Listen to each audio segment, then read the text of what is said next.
पुनरावृत्ति हो गई। वापस इतिहास ने एक बार और दोहरा दिया।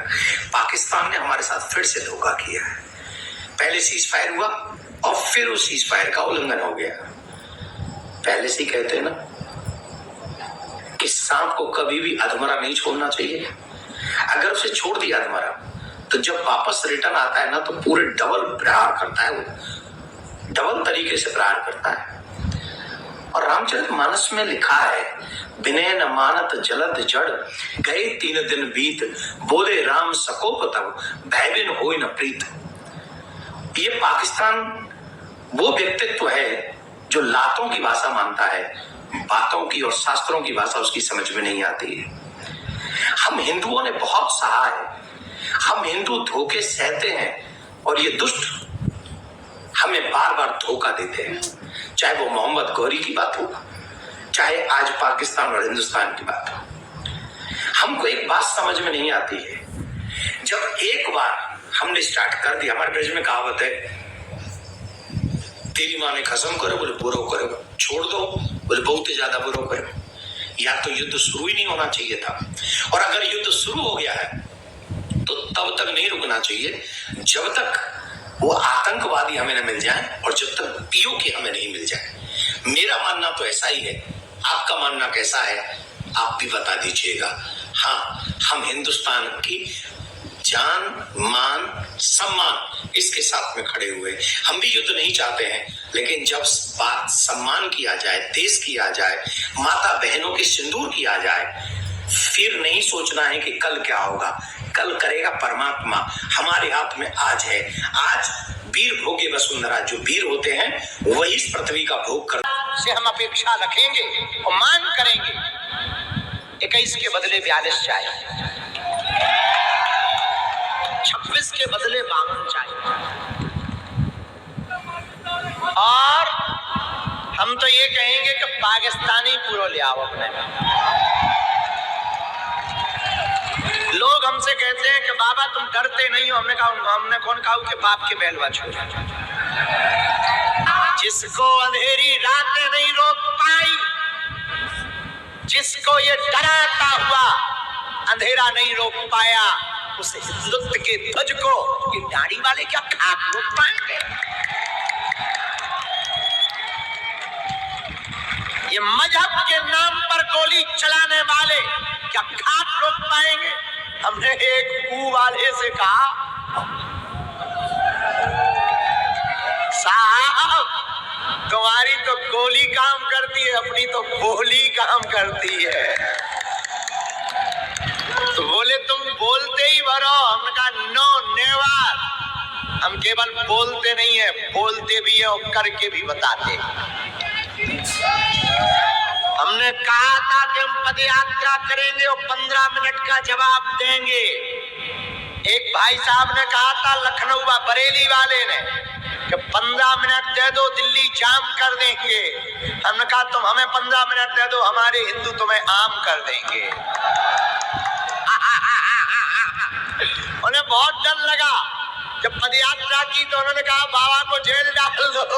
हम कहा एक बार तुम्हें ट्राई कर लो। लौट कर उन्होंने हम पे बयान देना ही बंद कर दिया। मैं समझ गया कि आदमी उल्टा है। तो मेरे पागलो, बात तो ठीक है, लेकिन किसी ने हमसे पूछा कि तुम इतनी जगह भागते क्यों हो, दौड़ते क्यों हो? हमने कहा एक ही सपना है, भारत हिंदू राष्ट्र हो जाए। अगर आज हम जगेंगे तो आने वाली हमारी हिंदुओं की बेटियां चैन से सो पाएंगी, हिंदुओं के बच्चे चैन से सो पाएंगे।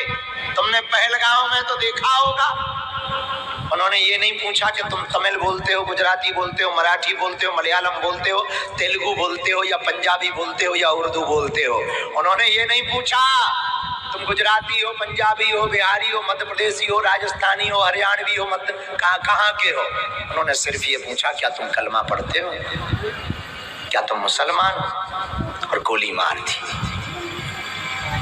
दुर्भाग्य तुम्हारा और हमारा, हिंदुस्तान में जहाँ 80% हिंदू है वहाँ हिंदू होना गुनाह हो रहा है।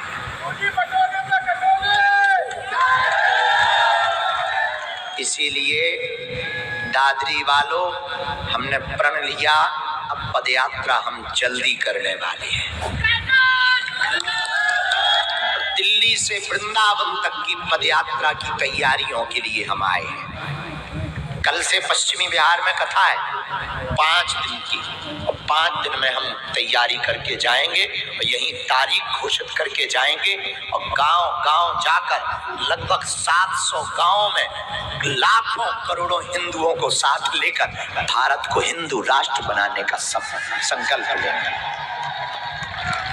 और जब तक भारत हिंदू राष्ट्र हो नहीं जाएगा, चैन से नहीं बैठेंगे। सावधान इंडिया, सावधानी से सुने जरा। शिव महापुराण की कथा को बड़े विशेषता में श्रवण करना। अगर पत्नी का एक नाम होता है पत्नी और दूसरा नाम होता है धर्म पत्नी। पत्नी वो होती है जो पति को पतन के रास्ते पर ले जाती है। पत्नी वो होती है जो पति को सिनेमा घर ले जाती है। पत्नी वो होती है जो पति को मायके ले जाती है। पत्नी वो होती है जो पति को घूमने ले जाती है। और पत्नी वो होती है जो पति को घुमाने फिराने ले जाती है। और धर्म पत्नी वो होती है जो पति को सत्संग में लेकर जाती है। धर्म पत्नी वो होती है जो पति को भगवान के दरवाजे तक लेकर। पत्नी और धर्म पत्नी में जमीन और आसमान का अंतर बहुत लंबा। जने तो भक्तजन या दाता या सूर, नाहे तो बांझ रहे काए खोवे नूर। हर माँ को चाहिए कि 3 में से 1 संतान आपके घर में हो। पहली, आपके गर्भ से कोई भक्त उत्पन्न हो जाए, अथवा कोई दानी उत्पन्न हो, या कोई ऐसा योद्धा जन्म ले, महाराणा प्रताप जैसा, गुरु गोविंद सिंह जी जैसा। आजकल की माताएं ध्यान दें, ईमानदारी से बताओ, इन तीनों में से कैसे आ रहे हैं आजकल?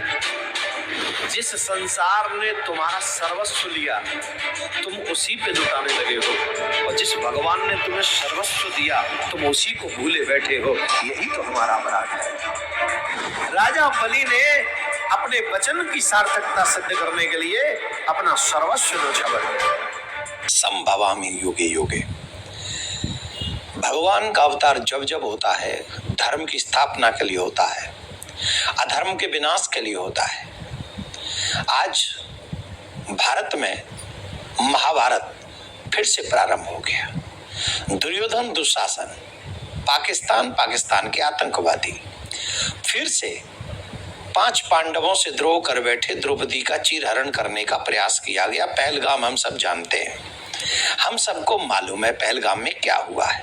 तो मुझे लगता है पहलगाम का जो अधर्म किया गया, उस अधर्म के विनाश के लिए भारत ने महाभारत की तैयारी कर ली है।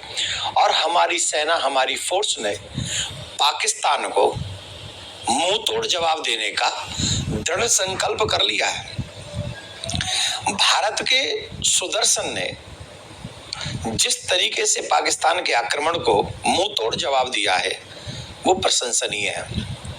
शिशुपाल सौगालियां देता रहा, भगवान ने क्षमा किया, नहीं माना तो सुदर्शन चला और उसका सर काट दिया।